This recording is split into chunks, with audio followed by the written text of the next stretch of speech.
सबसे बड़ा सवाल आज सोशल मीडिया पर यही है कि अब क्या डकी भाई रिहा हो जाएंगे, क्योंकि एनसीसीआई के जो 6 अफसरान को गिरफ्तार किया गया था उनकी आज 3 दिन का जिस्मानी रिमांड ख़त्म हुआ और लाहौर की मकामी अदालत ने यूट्यूबर डकी भाई की अहलिया अरूप जतोई से मुबैना तौर पर रिश्वत लेने के मुकदमे में national cyber crime investigation agency के 6 अफसरान के जिस्मानी रिमांड में एक बार फिर 3 दिनों की तौसी कर दी है। तो आज FIA ने national cyber crime investigation agency के एडिशनल डायरेक्टर सरफराज चौधरी समेत 6 अफसरान को जिस्मानी रिमांड खत्म होने पर जिला कचहरी में पेश किया। FIA ने इस्तदा की कि तफ्तीश के लिए मजीद जिस्मानी रिमांड दिया जाए। FIA ने मुल्जिमान से होने वाली तफ्तीश की रिपोर्ट भी अदालत में पेश की, जिसमें बताया गया कि मुल्जिमान से 2.5 करोड़ से ज्यादा की रकम बरामद कर ली गई है। रिपोर्ट के मुताबिक मुल्जिम अली रजा से 70 लाख और जवार से 9 लाख रिकवर किए गए हैं। रिपोर्ट में बताया गया कि यासिर गुज्जर से 19 लाख और असिस्टेंट डायरेक्टर शुएब रियाज से 36 लाख 48 हजार रुपए रिकवर किए गए हैं।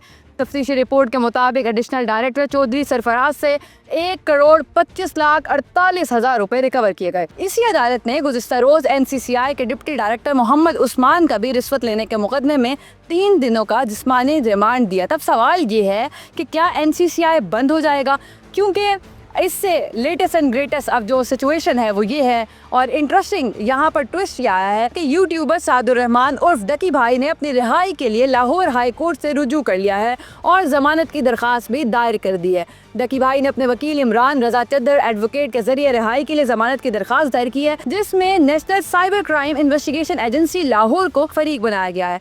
दरख्वास्त में निशानदही की गई है कि FIR में कोई इल्ज़ाम दरख्वास्त गुजार पर लागू नहीं होता, बल्कि डकी भाई की अहलिया ने FIA एहलकारों के खिलाफ मुकदमा दर्ज कराया है। दरख्वास्त में मजीद ये भी बताया गया है कि मुकदमे की तफ्तीश करने वाले तमाम अफसर गिरफ्तार और जिस्मानी रिमांड पर हैं। दरख्वास्त में नुक्ता उठाया गया है कि डकी भाई के मुकदमे में शरीक मुल्जिमान की जमानतें पहले ही मंजूर हो चुकी हैं। दरख्वास्त में यह भी निशानदेही की गई है कि मुकदमे में FIR 2018 में दर्ज हुई थी और मुकदमे की दफात की ज़्यादा से ज़्यादा सज़ा 3 बरस है और ये जुर्म नाकाबिल ज़मानत नहीं है। दरख्वास्त में सदा की गई है कि ज़मानत पर रिहा करने का हुक्म दिया जाए। क्या NCCI बंद हो जाएगा या डकी भाई रिहा हो जाएंगे? और अगर डकी भाई रिहा हो जाते हैं तो क्या यही कहा जाएगा कि हमारे डिपार्टमेंट्स करप्शन में इस तरह मुलविस होते हैं कि डकी भाई का शायद कोई क्राइम था ही नहीं, या अगर था भी तो रिश्वत लेकर उन्होंने उसको इशू कर डेट करने की कोशिश की। अब क्या होगा, लेट्स सी। 3 नवंबर को इन मुल्जिमान को दोबारा पेश किया जाएगा और फिर अदालत इस पर